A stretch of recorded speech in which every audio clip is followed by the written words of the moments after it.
Sir good morning sir. Good morning. चलिए शुरू करते हैं। पहले ये बताइए, आपने ग्रेजुएशन कौन से विषय से किया? सर मेरा ग्रेजुएशन राजनीतिक शास्त्र सर रहा है। अच्छा, और इसके बाद आपने फिर कब किया था ये? सर ग्रेजुएशन सर 2016 में सर पास आउट हुआ हूँ सर। अच्छा अच्छा, और 2016, और इसके बाद यस फिर आपने क्या किया? सर उसके बाद फिर मैंने 63वीं उसके बाद में मैंने पोस्ट ग्रेजुएशन किया सर 2018 में। अच्छा और 63वीं भी सर मेरा मेंस क्लियर नहीं हो पाया था सर। अच्छा 19 में 63वीं का मेंस किया था सर। अच्छा अच्छा, तो आपने विषय क्या रखा है इसमें? सर इसमें श्रम और समाज कल्याण है सर। तो आपका तो विषय बहुत अच्छा था, पॉलिटिकल साइंस। आपने 5 साल पढ़ाई की उसमें, तो फिर पॉलिटिकल साइंस क्यों नहीं रखा? अच्छा सब्जेक्ट था वो, क्या कारण है? सर अच्छी है बट मैंने 63वीं सर जो है उसमें ऑप्शनल में सर मैंने राजनीतिक शास्त्र को रखा था, लेकिन उसमें अच्छा अंक नहीं आ पाया सर, चूँकि कुछ ही नंबर से मैं छट पाया था पिछली बार। और सर उसका जो है, जैसे मैं ग्रामीण क्षेत्रों से सर बिलोंग करता हूँ, तो बेसिकली मैं यहाँ ही रह करके खुद से सेल्फ स्टडी करके पढ़ाई करना होता है। तो इसके लिए सर यहाँ अच्छे इंस्टीट्यूट भी नहीं है सर, और सर खुद से सब करना होता है, इसलिए मैंने इस सब्जेक्ट को चुना सर। तो लेबर एंड सोशल वेलफेयर आपको कैसे अच्छा लग गया? सर इसका सर मुख्य है, पहला तो सर जो LSW सब्जेक्ट है उसका सर यहाँ पर अच्छे इंस्टीट्यूट नहीं है, सेल्फ स्टडी करना होता है। और दूसरा कारण सर कि इसमें जो भी विषय पढ़ना है वो सब समाज से जुड़ी हुई समस्याओं और उसका निदान है। और सोशल इश्यूज के बारे में सर पढ़ना है, जो सरकार में आकर के, प्रशासन में आकर के सर उन्हीं चीज़ों को सर करना है, इसलिए मैंने इसे सब्जेक्ट लिया। अच्छा ठीक है, चलिए ये बताइए, पॉलिटिकल साइंस के आप स्टूडेंट रहे हैं, तो मुझे प्रजातांत्रिक व्यवस्था और गणतांत्रिक व्यवस्था, यानी प्रजातंत्र और गणतंत्र, दोनों में अंतर स्पष्ट करें।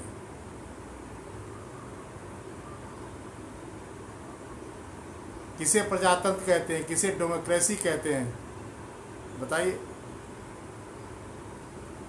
सर जो लोकतंत्र होती है, यह लोकतंत्र किसी भी देश के द्वारा अपनाया जा सकता है, यह एक नीतिगत ढांचा है। लेकिन यह संविधान जो है प्रजातंत्र को मानता है, लेकिन वर्तमान जो 1976 का जो 42वें संविधान संशोधन हुआ था, उसमें हटा करके सर वह प्रजातंत्र को गणतंत्र को उसमें अपनाया। मतलब ये होता है कि हमारा जो देश है वह किसी भी लिंग जाति के आधार पे यह डिवाइडेशन नहीं करता, अर्थात ये जो है यह सभी को समान जो है अधिकार देने का प्रदान करता है। गणतंत्र का मतलब यही होता है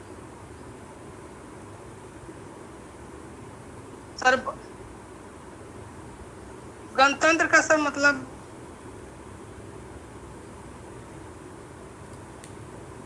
सर लोकतांत्रिक सर व्यवस्था में गणतंत्र का आशय यह होता है कि जो जनता के द्वारा जिस प्रतिनिधि को चुना जाता है, जिस शासक को चुना जाता है, वह वंशानुगत नहीं हो सर। अच्छा, तो इसमें कौन सा पद है जो कि वंशानुगत नहीं होना चाहिए? जी सर। कौन सा पद है ऐसा जिसके बारे में कहा गया कि वंशानुगत नहीं होगा? सर जो भी संवैधानिक पद है, जैसे राष्ट्रपति का पद हो और प्रधानमंत्री का पद हो, प्रधानमंत्री के पद में कहाँ वंशानुगत और इसकी बात नहीं की गई है। बहुत ऐसे लोग हैं को सर आप देखिए, इंदिरा गांधी जी प्रधानमंत्री थी, और उनके पुत्र भी प्रधानमंत्री हुए। तो यहाँ कहाँ बातें हैं प्रजातांत्रिक व्यवस्था में कोई वंशानुगत की बातें की गई? हाँ, राष्ट्रपति में जरूर कही गई है। आप कंफ्यूज कर रहे हैं, प्रजातांत्रिक व्यवस्था में और गणतंत्र में कंफ्यूज कर रहे हैं बेटा। चलिए कोई बात नहीं।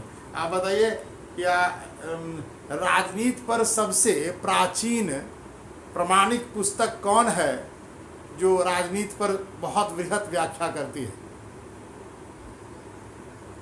और कौटिल्य द्वारा लिखित सर जो अर्थशास्त्र है, अर्थशास्त्र। अच्छा, गुड, उसे माना जाता है। हाँ ठीक है। चलिए तो अब बताइए कि भारत में विश्व में गणतंत्र देने वाला भारत पहला माना जाता है। तो वो कौन है ऐसा उस समय प्राचीन इतिहास में कि जिसने गणतंत्र को इंट्रोड्यूस किया?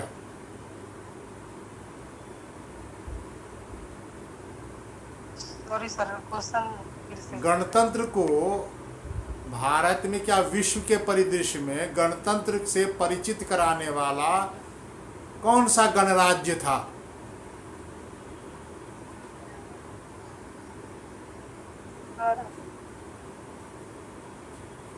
शायद सर अमेरिका सर हो सकता है। नहीं, मैंने भारत में पूछा बेटा, गणराज्य की बात की, भारत के गणराज्यों की बात की, प्राचीन इतिहास की बात। सर सॉरी सर, हाँ सर, सर लिच्छवी है सर। लिच्छवी है, आप देर में पहुंचते हैं। यस, ठीक है, लिच्छवी है।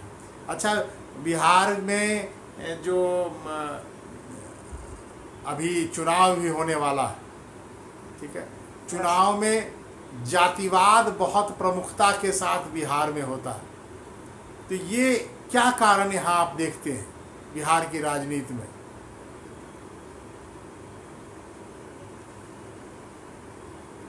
सर मेरा मानना है बिहार के परिप्रेक्ष्य में जो अभी जो जातिगत राजनीतिक हो रही है वह 1990 के दशक के बाद, चूँकि 1990 से पहले मूलतः जो है कांग्रेस की सरकारें जो है अपना गठबंधन बना करके सरकार बनाया करती थी।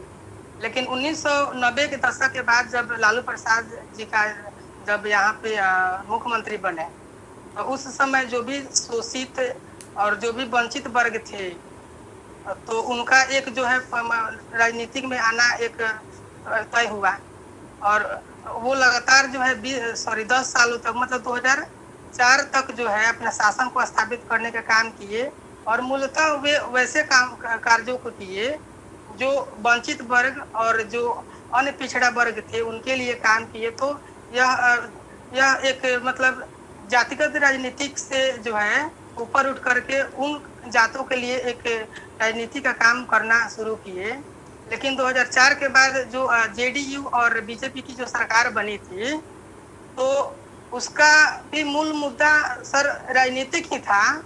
मतलब कुछ विशेषज्ञों का मानना है कि ये जो दोनों पार्टी एलियंस के रूप में जीती हुई है, ये दोनों पार्टी का मूल मुद्दा जातिकरण का ही समीकरण था। और वर्तमान के परिप्रेक्ष्य तो मतलब अभी तक जो है वह राजनीति का ही मुद्दा लेकर के जो है अभी तक मतलब कि चुनाव होते आ रहा है। और 2020 की जो चुनाव होने वाली है सर, उसमें भी मतलब जो विशेषज्ञ और जो अच्छे जो राजनीतिज्ञ हैं उनका सर मानना है कि यह भी मतलब अधिक संभावना है कि यह राजनीति की तरफ ही इसका झुकाव होगा सर।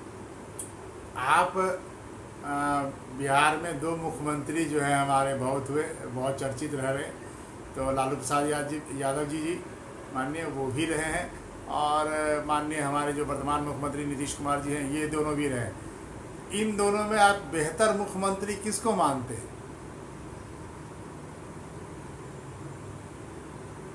सर मेरा ख्याल है कि मतलब दोनों जो माननीय मुख्यमंत्री जी के कार्यों को देखा जाए तो जो 1990 के दशक में आरजेडी की जो सरकार बनी हुई थी, तो यह एक कम्युनिकेशन था MOI, जिसे मुस्लिम और जादव कम्युनिकेशन कह सकते हैं। तो अपना राजनीतिक ढांचा बनाने का सर वो काम किए। लेकिन 2004 में जो बनी थी समीकरण, वो जो जेडीयू की सरकार जो बीजेपी की सरकार बनी थी, तो उसमें दलित, महादलित और दलित, महादलित और जो अन्य पिछड़े वर्ग थे उनके समीकरण को भी देखा जाए तो वो उस पक्ष में काम किए, मतलब कि नहीं, सब ये जो है आपकी दोनों दृष्टि सरकार, में मेरा पूछना ये कि आपकी दृष्टि में बेहतर कौन मुख्यमंत्री थे, कौन साबित हुए? दोनों सरकार तो सर जनता के भलाई के लिए कार्य करती है, लेकिन सर वो इम्प्लीमेंट अच्छे तरीके से सर ग्रास रूट लेवल पे नहीं हो पाता है सर। और यानी कि अच्छे तो काम दोनों सरकार करते हैं सर, लेकिन अच्छे आपके कहने के अनुसार से मैं ये समझ पा रहा हूँ कि आपके दृष्टिकोण से निचले स्तर पर काम करने वाले में आप कहीं श्री माननीय लालू प्रसाद जी को आप बेहतर मानने की ओर आपका इशारा है। क्या बोर्ड ये माने कि सर आप ऐसा तो नहीं बोल रहा हूँ, बट जैसे अभी देखा जाए सर तो वर्तमान में जो सरकार की मतलब वर्तमान में जो सरकारें हैं, सत्ता में जो सरकारें हैं, इनकी कार्यों से सर मैं प्रभावित हुआ हूँ, क्योंकि पहले जो भी कार्य हुई थी सर वो एक अच्छे तरीके से और अच्छे तरीके से जो है जो योजनाएं थी या जो ग्रामीण क्षेत्रों तक जो समस्याएं जो होती थी उन समस्याओं को एक मतलब अच्छे स्तर तक सर नहीं पहुंच पाई थी।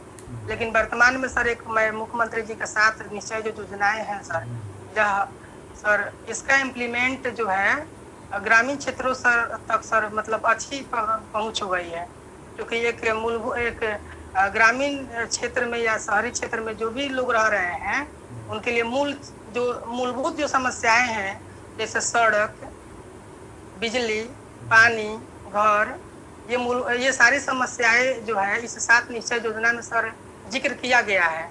और ये सर ग्रामीण क्षेत्रों तक सर इसकी पहुंच भी हो चुकी है, इसलिए मैं सर उनसे बेटर सर मैं उनको मानूंगा सर। अच्छा, ये नक्सलवाद और आतंकवाद, ठीक है, भाषावाद, जातिवाद, सांप्रदायिकतावाद, ये सब इस वाद में सब जुड़ा हुआ है। वाद होता क्या? बहुत आप राजनीति शास्त्र में पढ़े होंगे, वाद क्या होता है?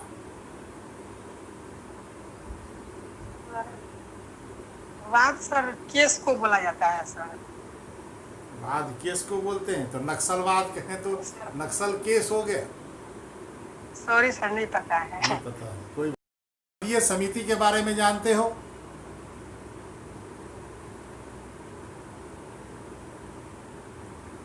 यस सर, पढ़ा हूँ सर। तो अभी अस्थाई समिति और प्रवर समिति में क्या अंतर है?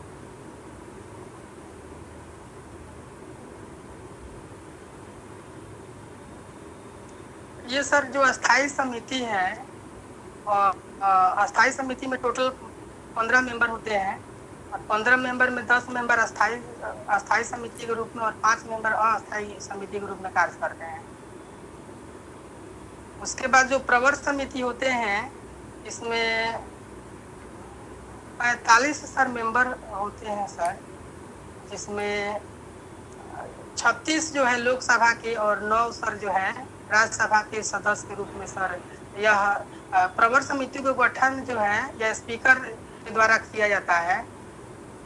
और ये और जो अस्थाई समिति है इसका भी गठन सर जो है लोकसभा के स्पीकर के द्वारा सर किया जाता है।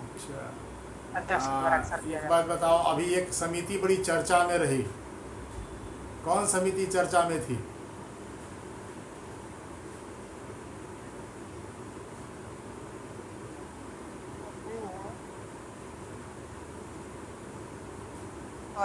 सूचना प्रौद्योगिकी समिति, इसके अध्यक्ष कौन थे?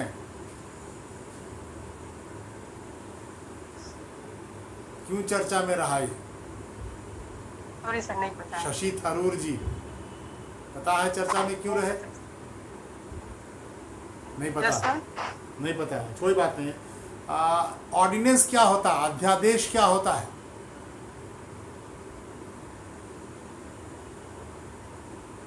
सर जब सदन जो है सदन कार्य नहीं कर रही हो, वह लोकसभा हो या विधानसभा हो, वह सदन कार्य नहीं कर रही हो तो उस स्थिति में राष्ट्रपति जी के द्वारा राष्ट्रपति के द्वारा अध्यादेश ला करके और संसद द्वारा पारित करा करके संसद की कार्यवाही को चालू करने के लिए आर्टिकल 103 के माध्यम से अध्यादेश जारी कर संसद की कार्यवाही होती है इसमें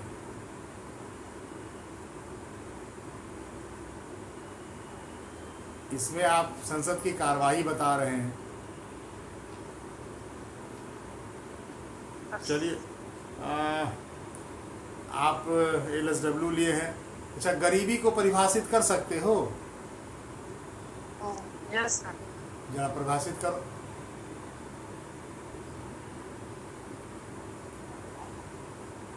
गरीबी सर यह एक ऐसी सामाजिक व्यवस्था है जिसके द्वारा जो है कोई व्यक्ति अपने मूलभूत समस्याओं को वह पूर्ति करने में असक्षम हो, उसे हम गरीबी कहते हैं। योजना आयोग क्या कहता है गरीबी के संबंध में?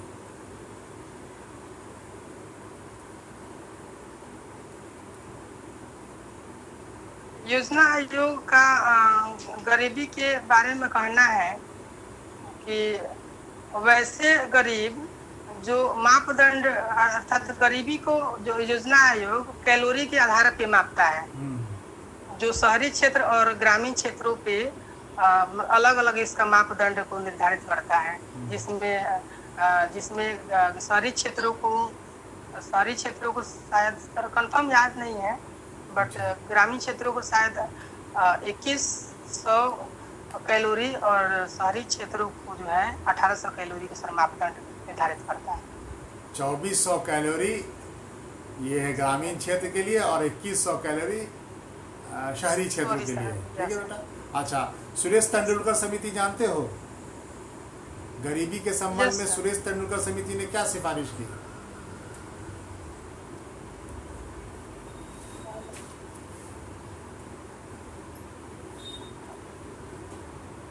सर रिकॉल नहीं कर पा रहा हूँ। अच्छा, कोई बात नहीं। बिहार में चल रहे कोई गरीबी उन्मूलन कार्यक्रम के बारे में जानते हो?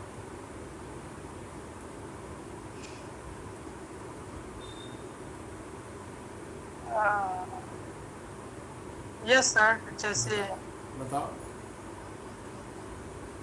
सर, जैसे वर्तमान में सर जीविका सर जो है गरीबी उन्मूलन को खत्म करने की जीविका है सर। जीविका का जो है कार्य है वो गरीबी उन्मूलन के लिए है या बेरोजगारी उन्मूलन के लिए?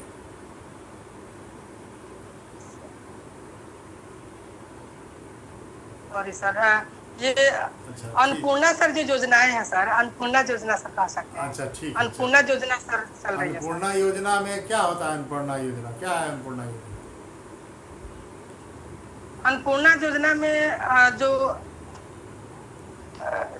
जो भी मतलब गरीबी रेखा से जो नीचे है या जो गरीबी रेखा से नीचे या और जो BPL या जो APL वाले लोग हैं उनको सर इसके माध्यम से उसे अनाज मुहैया कराने का सर सरकार द्वारा काम किया जाता है।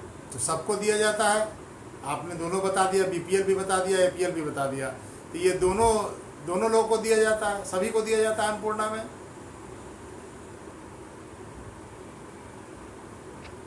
यस सर, सभी लोगों को दिया जाता है। सभी को दिया जाता है। ठीक, चलिए। श्रम संबंधी संवैधानिक उपबंध कहाँ दिए गए हैं?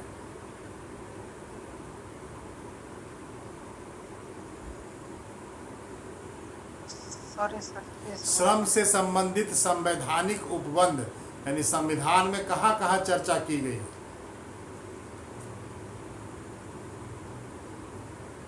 सर आर्टिकल सर 39 में सर है। क्या है 39? 39 में सर कहता है कि समान कार्यों के लिए समान वेतन देने का प्रावधान करता है। और उसके बाद 42 जो है प्रसूति हित लाभ को व्यक्त करता है। और 43 जो है वह 43 भी सर है, भूल रहा हूँ सर 43 का। और 45 भी सर 45 भी है। और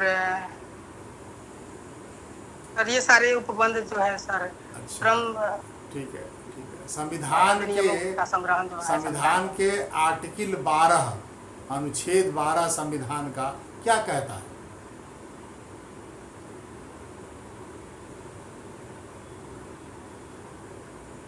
आर्टिकल 12 सर यह राज्यों की परिभाषा को परिभाषित करता है क्या और कहता है? यहीं राज्य से सर फंड कौन राज्य होगा, बताओ।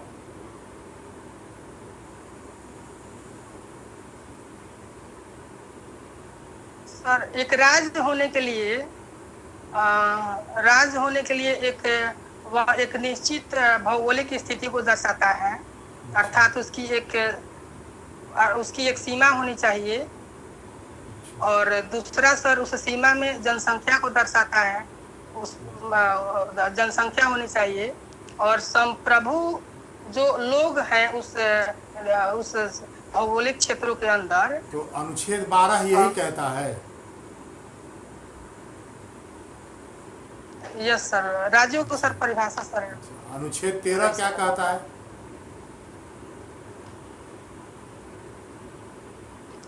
आर्टिकल 13 जो फंडामेंटल राइट है उसमें उसको सर लघुकरण और बृहतीकरण करने का सर इसमें जिक्र सर किया गया है आर्टिकल 13 में। हम समझे नहीं बेटा, ये लघुकरण दीर्घीकरण क्या है? सर जैसे फंडामेंटल राइट में जैसे पहले संपत्ति का जो अधिकार हुआ करता था, तो संपत्ति का अधिकार आर्टिकल 30 में हुआ करता था। तो यह फंडामेंटल राइट को सर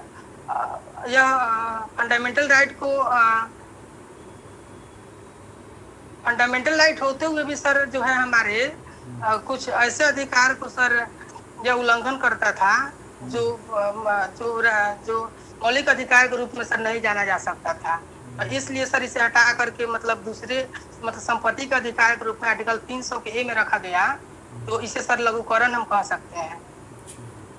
और आर्टिकल 21 जो है, 21 का जो ए है, तो जो RTE है, मतलब जो राइट टू एजुकेशन है, उसको ऐड इसमें किया गया, जो एक नागरिक के लिए यह नेसेसरी होना चाहिए। तो इसमें जो है यह बृहतीकरण का काम करता है सर, यही सर आर्टिकल 13 में उल्लेख किया गया है।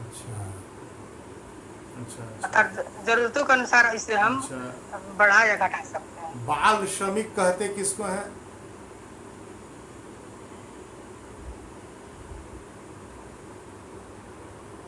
बाल श्रमिक सर वैसे बच्चे जो 5 से 16 वर्ष के आयु के हो और औद्योगिक क्षेत्रों में काम कर रहे हों और उन्हें आर्थिक रूप से उन्हें कार्य लिया जाता है, शोषित करके काम लिया जाता है उस औद्योगिक क्षेत्रों में या उस कल कारखाने में, जो संवैधानिक प्रावधानों के सर प्रतिकूल है। सर इसे हम बाल श्रमिकों के संबंध में कहाँ चर्चा की गई? संविधान में कहाँ चर्चा की गई? आर्टिकल 23 और 24 में व्याख्या किया गया है। अच्छा, व्याख्या किया गया। तो ये बताओ कि बाल श्रमिक पे हमारे यहाँ एक NGO बहुत महत्वपूर्ण है, वो कार्य करता है, जो अंतर्राष्ट्रीय स्तर पर कार्य करता है। उस NGO का नाम जानते हो क्या है? बाल श्रमिक बचपन बचाओ आंदोलन का नाम सुने हो? Yes sir. कौन है इसके डायरेक्टर? सर कैलाश सत्यार्थी जी के द्वारा बचपन बचाओ, बचपन की ओर सर। यस। हाँ, बचपन बचाओ आंदोलन, ये अंतर्राष्ट्रीय स्तर पर ये कार्य करते हैं। यस। ठीक है। इनको नोबेल प्राइज मिला था, कब मिला था बता सकते हो? कैलाश सत्यार्थी जी को शायद अनुमान लगा सकता हूँ सर। अच्छा, 2016 में। तुमने LSW में बहुत सारे एक्ट पढ़े होंगे, इन एक्टों में सबसे अच्छा एक्ट तुमको कौन सा लगता है?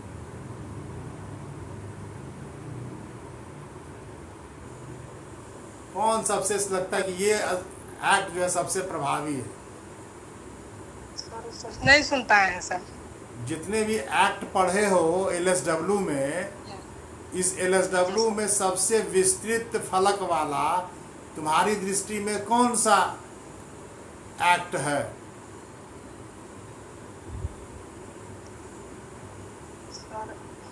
मल्टी डायमेंशनल है, बहुत विस्तृत है सर। इसे सर मल्टी डायमेंशनल वाला सर अधिनियम हम निगम 1948 को कह सकते हैं।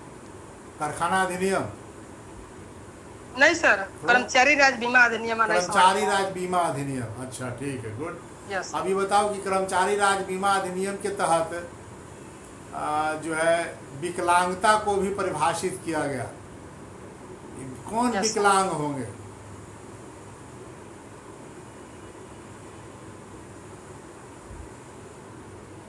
अभी विकलांगता को केंद्र सरकार ने और विस्तारित भी किया है। यस। नहीं पता। अच्छा, बिहार में ईएसआई के कितने अस्पताल हैं? सर अभी वर्तमान में सर 17 हॉस्पिटल्स हैं बिहार में। अच्छा अच्छा। अभी दो इधर जो है उस विस्तार भी किया गया है 2 का, उसको अस्पताल का जो है राजकीय अस्पताल का दर्जा भी मिलने वाला है। वो कौन सा अस्पताल है? सर बिहटा है। बिहटा में? हाँ बोलो, कॉन्फिडेंट होकर बोलो ना, अनुमान क्यों लगा रहे हो? कॉन्फिडेंट होकर बोलो, अच्छी बात। वेज कोड किसको कहते हैं? वेज कोड का नाम सुना है? वेज कोड का नाम सुना है? नहीं सुना है? पेपर पढ़ते हो? यस। तो पेपर में 2 दिन पहले निकला था गंगा उद्वह योजना, ये क्या है?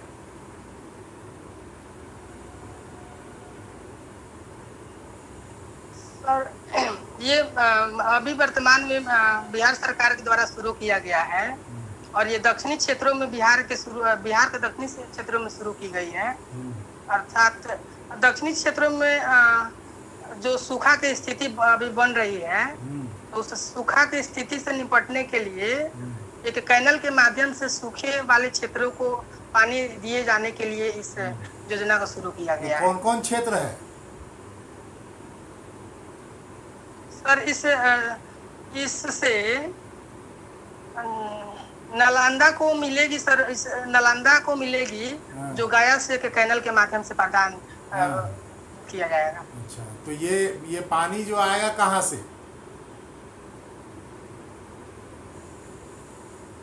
सर वो कैनल जो गया फल्गु जो रिवर है, तो गया में भी पानी, फल्गु नदी में भी पानी कहाँ है? कहाँ से पानी ले जाया जाएगा?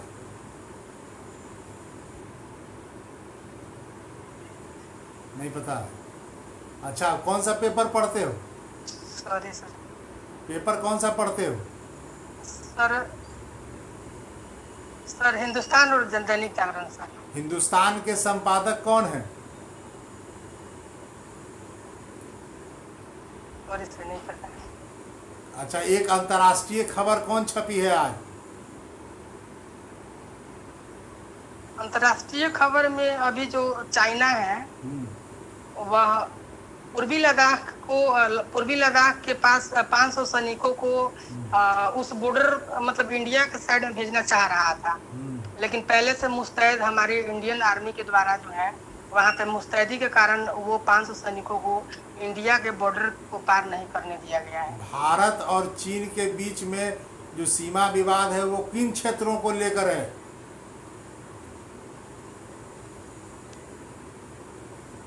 सर जो पूर्वी लद्दाख क्षेत्र, जो जम्मू कश्मीर का पूर्वी लद्दाख क्षेत्र है, उस पूर्वी लद्दाख क्षेत्र का जो 8 फिंगर्स जो एरिया है, इस 8 फिंगर्स एरिया में 4 एरिया तो चाइना का आधिपत्य, 4 पे जो है इंडिया का आधिपत्य है। शुरू वाले जो 4 हैं उस पे इंडिया का है।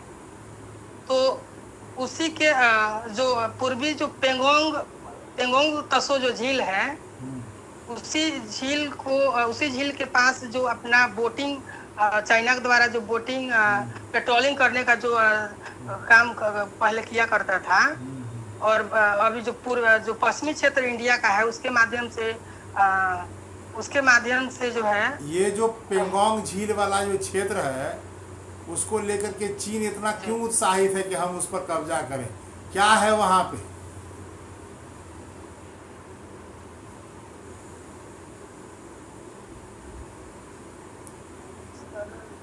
नहीं पता। पेंगोंग तसो झील। अच्छा कोई बात नहीं, ये बताओ नेपाल जो है, नेपाल के साथ भी सीमा विवाद हो गया है। नेपाल ने क्या किया है जिसको लेकर के सीमा विवाद है?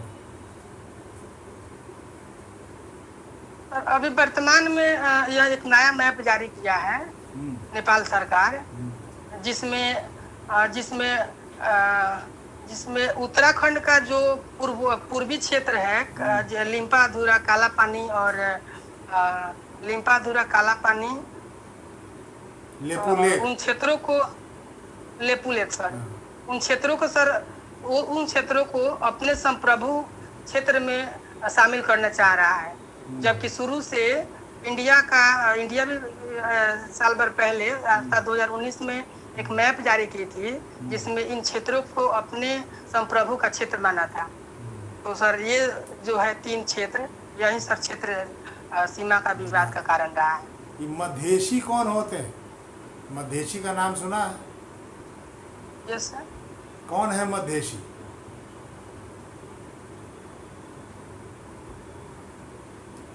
नहीं पता। मधेसी सर, अच्छा चलो कोई बात नहीं। शायद सर अनुमान लगा सकते हैं। अच्छा क्या तुम्हारी हॉबी क्या है? सर हॉबी सर छोटे छोटे सर बच्चों को पढ़ाना सर मेरी हॉबी है। किस क्लास के बच्चे को पढ़ाते हो?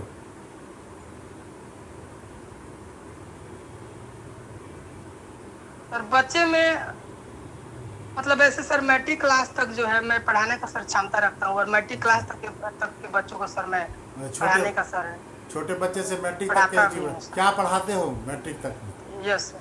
क्या पढ़ाते हो? कौन सा विषय पढ़ाते हो?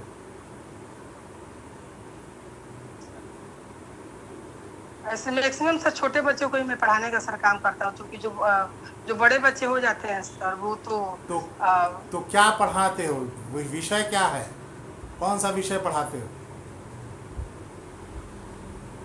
एकदम से छोटे बच्चे को पढ़ाते हो, दूसरे तीसरे क्लास के बच्चे को? यस सर, वो भी सर आ जाते हैं तो सर उनको अच्छा अच्छा अच्छा अच्छा अच्छा अच्छा चलो, एक बहुत छोटा बच्चा है, उसको राइम सुनाओ। इंग्लिश में सुनाओ, हिंदी में सुनाओ, कोई एक राइम सुनाओ तो।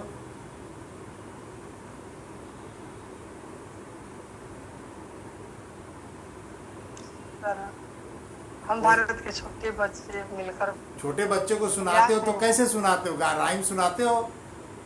ट्विंकल ट्विंकल लिटिल स्टार सुनाते हो? याद है तुमको? यस। जरा सुनाओ हमको ट्विंकल ट्विंकल। नहीं याद है। नहीं याद है? अच्छा चलो चलो ठीक है बेटा, अब तुम्हारा समाप्त।